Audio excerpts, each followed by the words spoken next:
This podcast is part of E2C Network, where we share the whole Auburn experience. David Housel described it best. We are living the whole of the Auburn experience. You can quantify it, you can qualify it through a variety of different methods, times, people, places, things. But at its heart and at its core, it is all about Auburn sports, Auburn culture, and of course, the Auburn family. Since it's about family, you got to get some members of that particular unit together. I am your host, Kyle Loomis, and alongside me, as always, is the man, the myth, the legend, Austin Scott. Welcome back, sir. What an intro that is, and I certainly appreciate that. War Eagle to you, Kyle. Thanks for having me, as always, and looking forward to unpacking everything we got to unpack.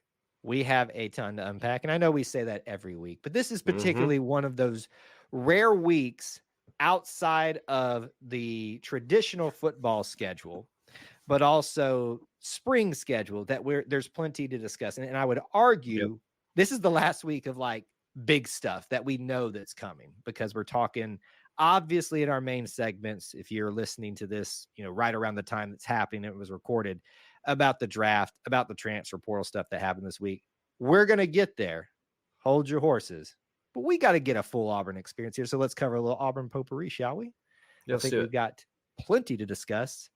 Let's start off at the top with the thing that just happened today. Yes. We don't get to talk about them a lot, but how about your men's golf team, SEC champions for the 5th time in program history? And if you've been following this team throughout the entire year, they've been kind of flirting with staying at number 1 overall. They've dropped a little. They've come back. Here's what's been clear the entire season. They're one of the best teams in golf. And what they just proved today, that at least in a tournament play, we can make that same description, in comparison with like basketball tournaments and things like that.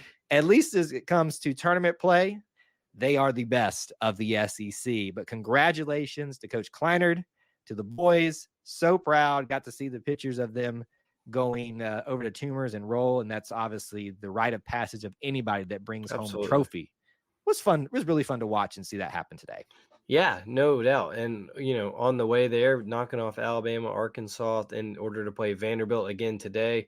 That Auburn and Vanderbilt have kind of developed this kind of, this is who they're going to play at the end of the SEC tournament each year now, as two perennial elite teams, and Auburn gets it done on top of Jackson Couvon being the individual SEC champion earlier this week. So awesome for Coach Kleinard, awesome for this program that has just kept building and building.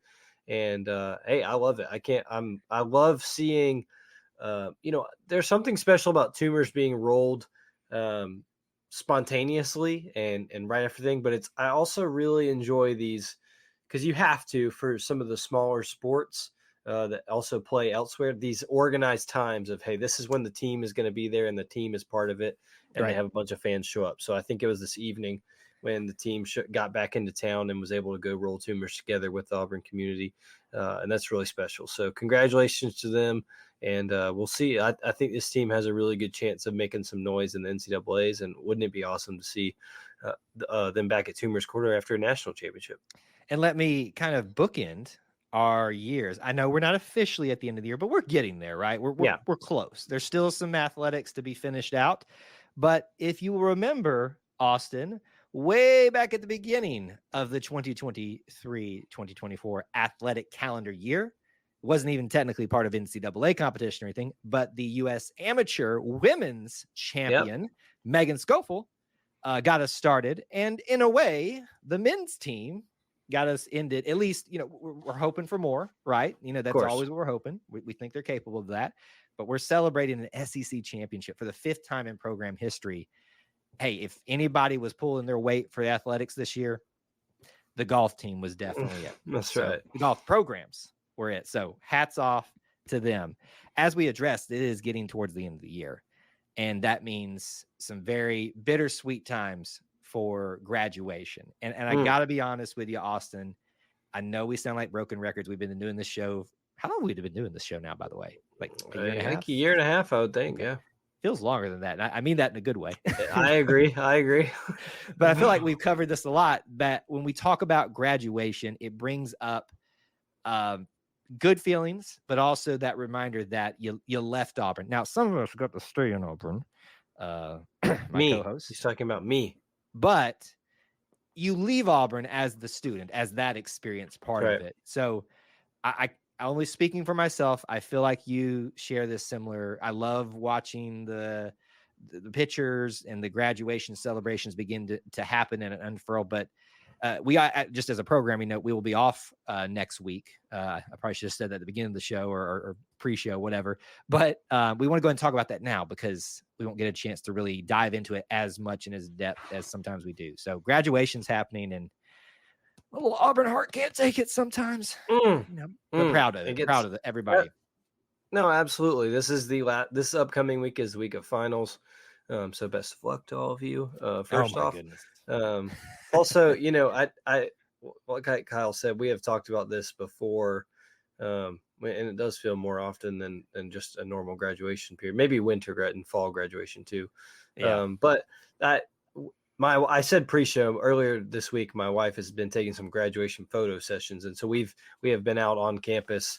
And with the masses getting their photos in front of Samford and the Auburn University sign at Toomer's. And there are a couple reminders every year with graduation is that it does make me remember when I graduated and how that feeling was knowing you're leaving Auburn as a student that went by all too quickly.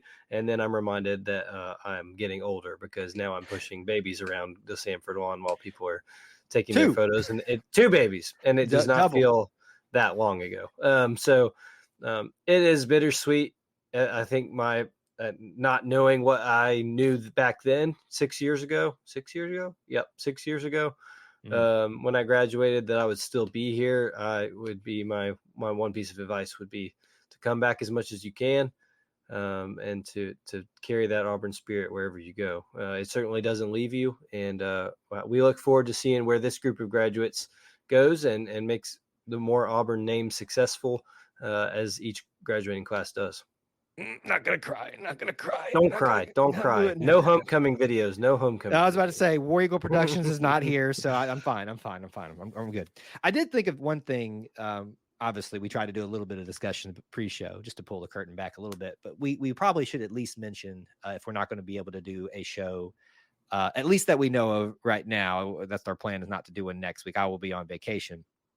But SEC softball is coming to Auburn, and that's is not going next to be weekend, is it? I don't think, is it next week or the weekend before that? If it's the weekend, if we're going to be able to cover it, we can say after that, right? May 7th through 11th. May 7th through the 11th. We may be able to talk about that. So we'll save that. I'll you know what? A little bit of workshopping happening right here. I'll table that. Right. Is it this week? No, wait. No. I'm wrong. I think our calendars are mixed up. It'll be ending. It'll have just ended when we are back again. There we go. So that we can talk about it then, because I think it's important for us to talk about the significance of being able to host that, and with obviously transition of the program this year. But just something maybe to keep in mind for folks. We were going to talk about football portal stuff, but I get the sense, Austin, that we may be getting some more basketball portal soon. Any thoughts? Yeah, I think there's a couple of big visits coming up early in the week here. We might not be around next week to talk about it. So some big additions could be coming for Auburn basketball to round out this off season, if you can even say that. It feels like off seasons are not a thing anymore. But this Auburn team could be very, very, very good going into next season. So despite some other school getting the headlines, don't forget Auburn's putting together quite a very good team and could add to that this weekend. So. Yeah. And what I'm continuing to be impressed with is players making really my opinion is very wise decisions for their prospective NBA careers in terms of being patient. And I'm talking about Janai. I'm also talking about, Chris Moore decided to come back this year. And not that, we're talking about Chris Moore as a, big time NBA prospect right now, but this is yet another guy that gets to stick around and be a leader and a contributor to this team. And to me, Dylan as well. I just can't tell y'all how important it is to have your Chris Moores and your Dylans. And whether you feel like I'm not even giving their credit is due in terms of what they can do on the court, I'm telling you, that is important. And I was so excited to see that Chris Moore is being added to that list of returners this year. So Auburn will be very experienced, will be very, maturity led. And I think that is going to show itself as we get into next year, but still many more to come. Well, not many more, at least a few more to come to fill out the roster for Auburn basketball, hopefully. Now we're going to move into our two major topics. We're going to talk NFL draft stuff, and then, whoa boy, that big transfer portal week for Auburn football. We weren't going to get away without discussing that in full detail. All that's coming up right now. But first, we got to talk about our friends at Magic Mind. And when I mention Magic Mind, we're talking about the topic of energy, of focus. Where do you get it from? You've got your traditional sources that you've heard about a lot of times, these energy drinks, energy shots, other supplements out there. But the reality is that a lot of those are not necessarily all that great for you. Now we've got the solution for you. Visit our friends at magicmind.com/Auburn for you to have an energy alternative or in addition to what you already use, such as a coffee or something like that to get your day started off with. That's going to give you that energy, but even more so that focus, but in a healthier way. It's very safe for a lot of you people that maybe have some special diets out there that you're needing to keep in mind. If you need a lower sugar diet, if you've got an allergy of some sort, some people have nut allergies, those are things to keep in mind. This is one of those things that you want to check out for a better, overall, more healthier source of energy and focus. Again, visit our friends at magicmind.com/Auburn. You can use our code Auburn, AUBURN, to get 56% off a subscription or 20% off a one-time purchase. Again, visit our friends at magicmind.com/Auburn and use that code AUBURN. The NFL draft and our presence in it this year. I think, Austin, to be fair, to start off, we should talk about what our agenda is with this. We want to talk about who actually went where in the draft, but we also want to talk about the reality of, I think sometimes, what the NFL draft can tell you about the state of your program.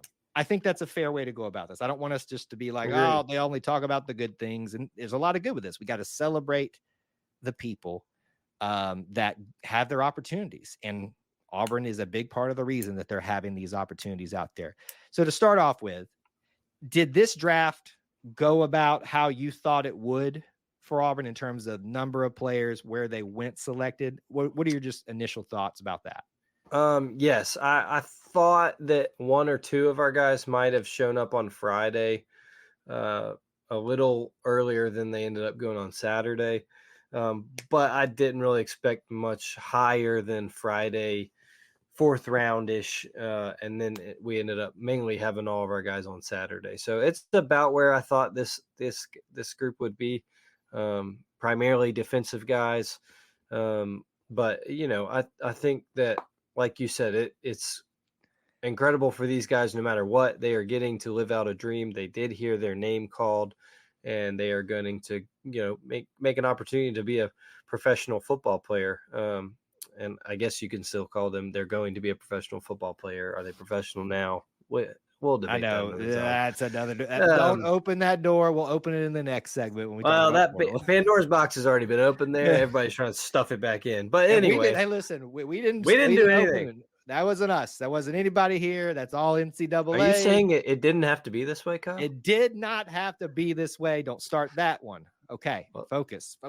But good for these guys. I'm really excited about a lot of where these guys ended up and the specific places for these specific guys. And you have a list, right, Kyle? I do have a list for us. Yeah, we want to run through these and talk about these a little bit. We won't have time to spend time on detailing every single one of those, but let's first talk about the official draftees. I'm going to give them to you, and then we'll park it for a second and talk about them. Nehemiah Pritchett, 5th round, 136 overall. Jalen Simpson, 5th round, 164th overall. DJ James, 6th round, 192 overall. And very close together with these last two, Justin Rogers in the 7th round, 244, followed by Marcus Harris at 247 in the 7th round. So those are your draftees. I'll be honest with you, this is exactly who I thought would get drafted. I had a an inkling of a hope that Gunnar Brenton, with the premium they put on offensive linemen, and rightfully so in the NFL, For sure. that he was going to get picked up as well. And he will talk about him in a second. But these are your guys.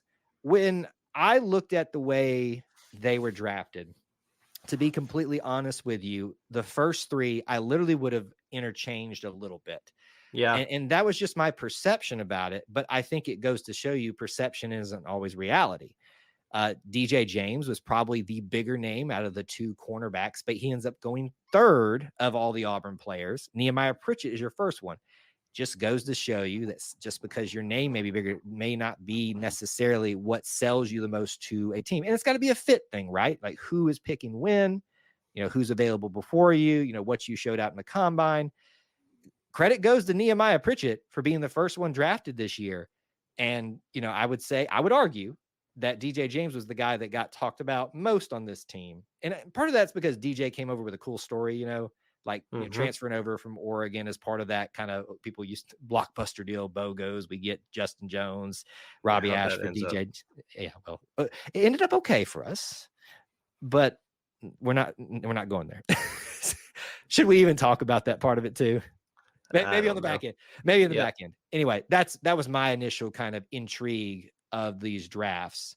Anything else about these draftees that you want to point out in particular? Well, I love that DJ and Nehemiah are together. I think so cool. That's awesome. They're going to Seattle together. I think, like you said, I would have expected DJ to go first among the group.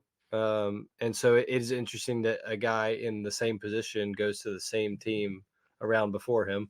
Mm-hmm. But I love that they're together. I think they can both serve Auburn well. I always think of Nico Thorpe when I think of a Seattle defensive back with Auburn. And Ben Obumanu. Ben Obumanu went there. Yes, a receiver. Yeah. And then Trevon obviously went to Seattle as well.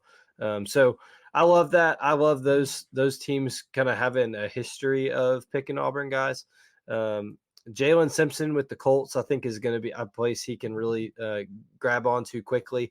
I see him being able to contribute there. And then I really got to be honest with you, and I'm not a huge national NFL guy. I have my own team that I'm good with, but Marcus Harris and the Texans, I think, is a place. I also thought Marcus Harris would go a lot higher than he did. I did too.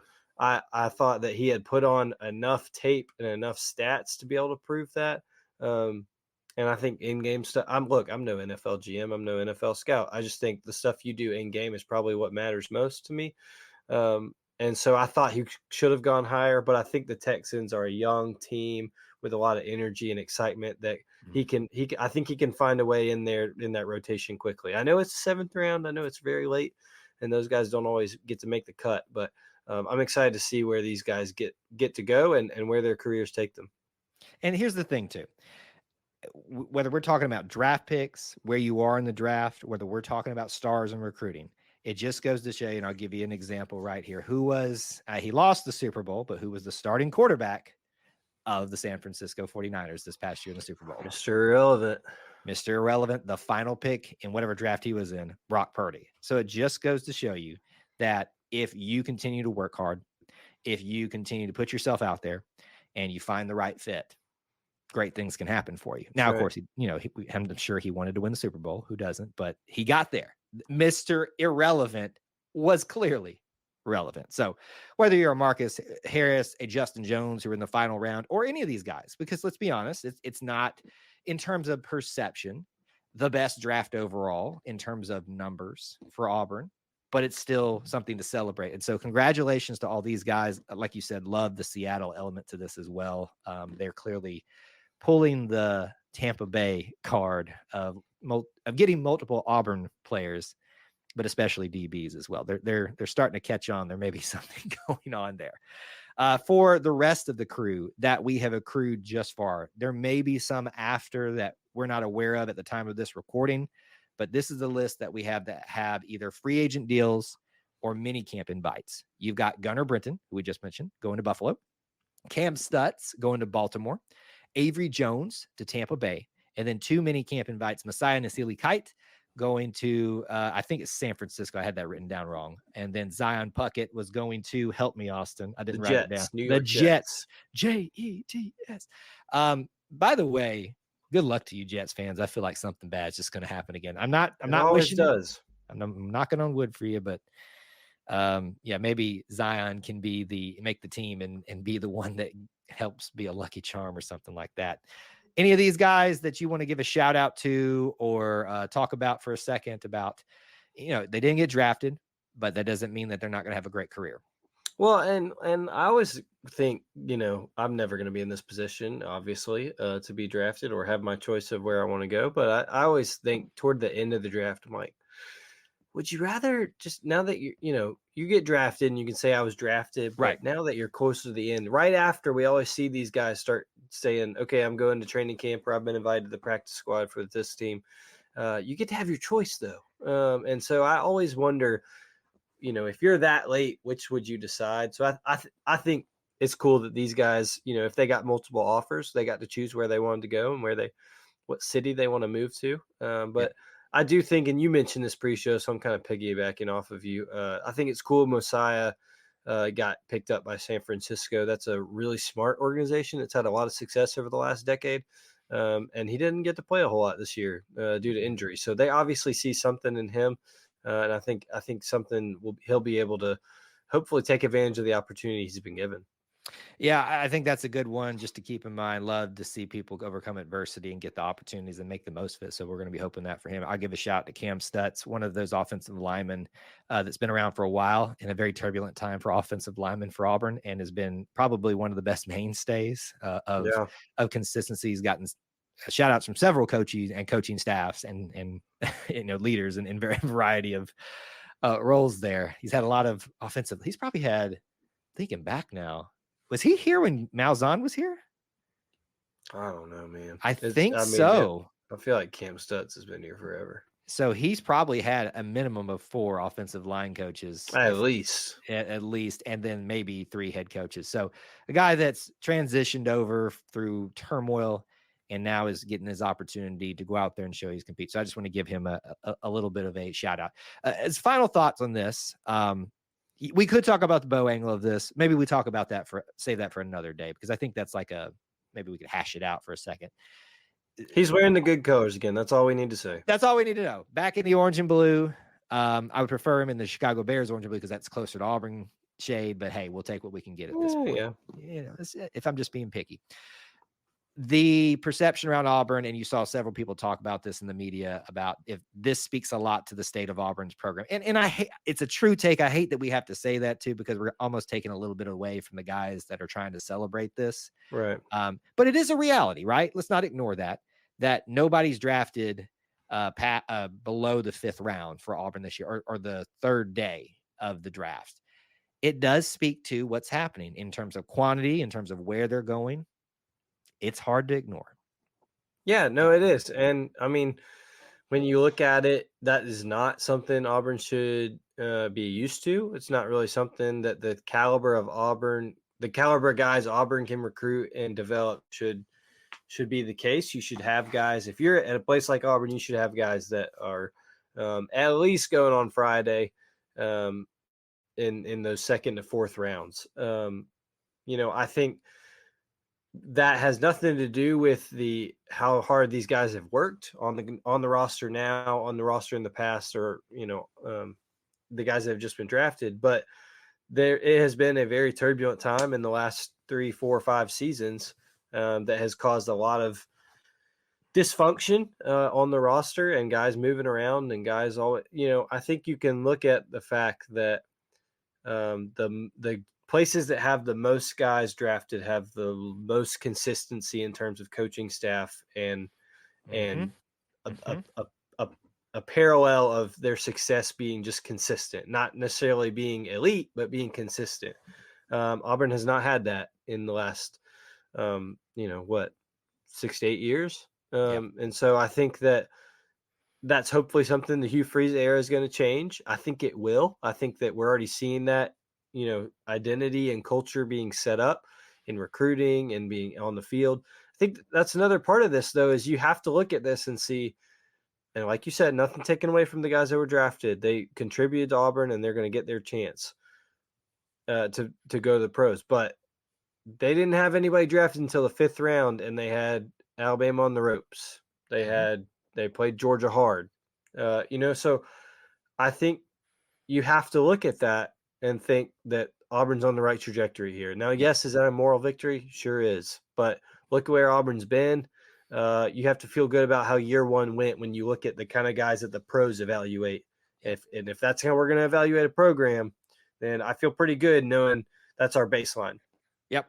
Yep. Exactly. It's a good way to kind of wrap up all those thoughts. But the main thing that we want to take away from this segment is congratulations to our Auburn men who are now getting their chance, whether you were drafted, free agent deal, or you're getting a shot at the minicamp. We are extremely proud of you and are excited that your stories continue on and that maybe we'll be talking about you in the Super Bowl down the line. Obviously, the draft is the biggest, most recent thing. And that's why we spent some time talking about tonight. But I think, and I would argue to say the more exciting thing beginning the week was what may be the beginning of an NFL draft story Hmm. just a little bit early at Auburn. In Hugh Freeze's second offseason as the head coach of Auburn football, he is tasked with not just trying to stabilize things, but now laying his I think we're beyond the laying the foundation part, moving forward, progressing. And with that, in the transfer portal era, is taking advantage of that aforementioned portal. And he's done that in the fall's winter portion, whatever you call that already. We Sure. saw him do that a lot when he first got here, and boy, did he need to. So that was evident clearly with where we're at. But this week, I think, was one of the more exciting weeks. And really, if my math's correct, 24 hours at one point for like three of these guys that came in all at the same point. Um, Let me just ask you this. What was the one area? There were multiple areas we needed help with that they point out, but so what's the one area, Austin, that Hugh Freeze said has to be addressed immediately? Defensive line. Defensive line. And we're talking interior, we're Yep. talking edge, Yep. we're talking true defensive end. Yep. He said, got to have some more bodies there. When Coach Hugh Freeze says something, you need to take it to the bank because he went out and got all three of the guys that we're initially going to talk about within basically 24 hours of each other. Now, I don't know if that just worked out that way or if it was purposely timed that way. There are some brilliant marketing people out there that try to time these things out so they get the most impact. But it's hard to argue with the buzz that Auburn got within that 24-hour That's right. scope. Your guys that you have to talk about, let's start here. Philip Bleedy from Indiana, defensive lineman, interior most. I think I've seen some differing things there. Isaiah Rakes, interior from Texas A&M technically, but also Mm-hmm. USC. And then Kieron Crawford from Arkansas State edge. I've got thoughts about all of these, but I want to give you the floor first, Austin. Talk about whatever you want to with these guys, however many you want to. Yeah, the one that intrigues me and excites me most is Isaiah Rakes. I think that was someone Auburn really wanted in the winter portal. Came down to them in USC, did not work out. And there's that weird rule about once you enter the portal, there's a certain deadline you got to make by the SEC institution to transfer to another SEC school. Mhm. And now Isaiah Rakes technically enrolled at USC for the spring semester. For whatever reason, he did not want to stay in Southern California and decided, I'm getting back in. So it was legal. Can we just point that out too? That Hollywood isn't all it's made out to be. Even for him, he's like, Hey, you the know what? This plains, night, I'm out. the plains or Hollywood? The plains. Come on. Cheaper cost of living. And so I think that one excites me more because it basically is an SEC transfer. That's a guy who was highly recruited, highly ranked in the weird Jimbo Fisher era of Texas A&M, and ultimately is now going to be on Auburn. I think that's an impact guy for Auburn. I think that's a guy who can come in and make some noise, not just depth right away, and knows what it takes to play in these big time games. So that one is very exciting to me. Mm-hmm. Now, here's the story within this for me when you talk about Isaiah Rakes. Yes, Auburn won a recruiting battle. Yes, Auburn won a recruiting battle against an SEC. I won't call them a power, but a major player. I don't think Texas A&M necessarily has done enough consistently to call themselves a power yet. But what we can argue with is that Texas oil money. And in an era, I should say, where we are talking about money going to players in NIL, there is no other program in the SEC that is just as obvious that they are swimming in oil money. Auburn went toe to toe with this team, and I believe I've got I've got some things mixed up now that I'm talking about. I think you do. I got ahead of myself because I'm so excited Well, to talk about the it's one. okay. Go Now, ahead. Just go ahead. We're already there. Let me go back. Let's start here. That's how excited I am to talk about that one that's coming up. Isaiah Rakes, I think, is one of those that a lot of people wanted, but I think sometimes we forget about some of these other ones that don't get as much attention in a group like this. I'm going to give you Keyron Crawford because what it points out to me is a guy that's ready to take the next step of his evolution as a college football player. Can I give you a comparison? Who do you think I'm going to compare him with currently on Auburn's football team? Currently on Auburn's football team. Don't think about it too hard because it's kind of obvious. I think it is. Same position. Are you talking about Jalen McLeod? I am talking about Jalen McLeod. Both edge rushers. Yeah. Both took a step up from, Conference USA. Conference US. Is it the same conference, both of them? I don't know. I took a gamble there and I just decided to go with it. It's either Conference USA or Sun Belt. Hey, listen, if it ain't the same they might be in both at this point, Yeah, look, can you really blame me? I mean, let's be honest. The amount of craziness that it's turned around in the realignment world. Yes. So that to me is what sticks out from this week. And when you talk about like this group right here is comparisons. I talked about a comparison with Crawford to Jalen McLeod. I think if I look at other comparisons, Rakes makes me feel like Justin Jones that we currently have here. And then who is that? Philip Bleedy. Oh, this is the one I love. Elijah McAllister. If I have my story right with this guy, I think he has like either a kid or two kids. He's married. He seems like a guy that's had some life happen to him. Right. Probably in theory, some maturity has arisen. And Elijah wasn't married or had kids that I knew of, but like when Elijah walked in, you knew that this is a guy that had a experience in life on his shoulders, probably in a lot of good ways too. That's kind of the sense I got here. So those were all transfer portal guys for Auburn that I just talked about in comparison. And that's kind of how I see this group. Is it a little bit forward of me to say that? Maybe so. But that's kind of the way I went with it this week when we were talking about it with everybody. Let's go to what I was jumping the gun on because clearly I was ready to talk about. What was the second group you brought up that we need help in, Kyle? The second group, of course, you wouldn't know it the way people talked about a freshman group here. Wide receivers. That's right. Wide receivers, baby. A lot of people thought that we were going to go a certain route with this one, and they were right. We went up to Penn State. Apparently, it's not so happy up there, and nabbed out Keandre Lambert-Smith. Number 2 in the portal, I think, by most people. Is that correct, Austin? I saw number 1 by wide receiver metrics is what I saw. It's different ones out there, so sometimes you get them mixed up. Who knows who's actually right? But here's what we know. A lot of people wanted him. And as I tried to make that a relation with somebody else, you go. Texas oil money, swimming in Texas oil money, and we won. How good does that feel, Austin? Oh, really good. It feels as good as Sammy Coates throwing them down to the ground. So that was so good. Well done by Auburn football's account on bringing that back at the most perfect time. I mean, it feels really good anytime to beat out in recruiting an SEC opponent because you know you're going to play them. That's the worst part and the best part about recruiting in the SEC is if a lot of the guys you're going after, you don't get them, you're going to play against them. Right. And so for the A&M's case, that is going to happen. Wait, we play A&M next year, right? No. Yes. Oh. Yes, we do. Yes, we do. Yes, we do. Yes, See, we do. I can't keep up anymore. Hey, we're going to be talking about that soon because it was amongst all the different things that have been happening this spring. but they announced the 2026 schedules, which is basically the same flip-flop, but we're going to talk about it on a week where we need something to talk 25, about. right? Or 25. 26.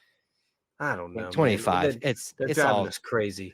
too many things to talk about. Anyway, back No to doubt, though, we have the A+ receiver, widely regarded as a very talented kid, and a guy who's played big time college football. And so I think it's going to be great for this young class to kind of learn from him. He even mentioned Cam Coleman as how much he's heard about him, and is looking forward to the chance to be able to teach him and learn from him, and then work together to hopefully create a very talented and highly touted receiver room for Auburn. So huge get for Hugh Freeze, huge get for Auburn, and it'll be exciting. I don't know how they're going to fit that name on the back of a jersey, but I'm looking forward to seeing it. There's been some pretty long ones out there, but how about this? The equipment crews got their work cut out for them this one. 13. I got 13 characters.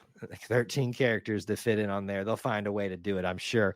I'm super excited about this guy in the sense that there's a lot of hype around the wide receiver room because of Cam Coleman, because of Perry Thompson, Bryce Kane, Malcolm Simmons, even guys that we've seen perform in spring, like a Robert Lewis, Sam Jackson. And, we've got some holdovers, not many of them, like Caleb Burton, that I think a lot of people are excited to see if he's going to continue to evolve as a wide receiver. But what you needed was somebody that you can look at, not just on paper, but that at Power 5 competition has proven he can be a major contributor, if not focus for your offensive passing game. And so that's what we're expecting. I wave the caution flag so many times on folks, just to wait. Let's see what these people do. I think this is one time, not maybe there's other times, but currently the time that I'm going to say, go ahead and have your fun with this one, because there's no reason it shouldn't work, right? Yeah, one would think. You We never know. We also saw Jeremy Johnson literally look amazing instead of when Nick Marshall had to sit out, and other times and looked amazing, and then it just stopped. Yes. So anything is possible. But humongous week for the portal for Auburn football. Super excited. I have a feeling we ain't done yet. It does close on Thursday. Is it Tuesday? So that doesn't mean there's not decisions left to be made. Right. It just means, the who's in is who's in after that deadline. So exactly. Does the portal ever really close, though, Kyle? It never does. And even if it's closed, that money is working. That's right. But what we do know is that Yellowwood is much better than that Texas oil. That's going to do it for this episode of the Auburn Experience Podcast, episode 76. Talked about a variety of things. Thank y'all for joining us and being part of the show with us. If you want to keep up with me on X, you've got options to keep up with me there. Kyle Loomis 24. Where can they find you, sir? Yeah, at Austin G. Scott on X and Instagram. You know what draft pick did make a Super Bowl for previously of Auburn, Kyle? Who is that? Prince Tega Wanoga, number 76 for the Kansas City Chiefs. He worked it in, folks. He found a way to do it with one of the topics, and that is how you end a podcast. Thank you all for joining us. Until we talk to you again. War Eagle. War Eagle.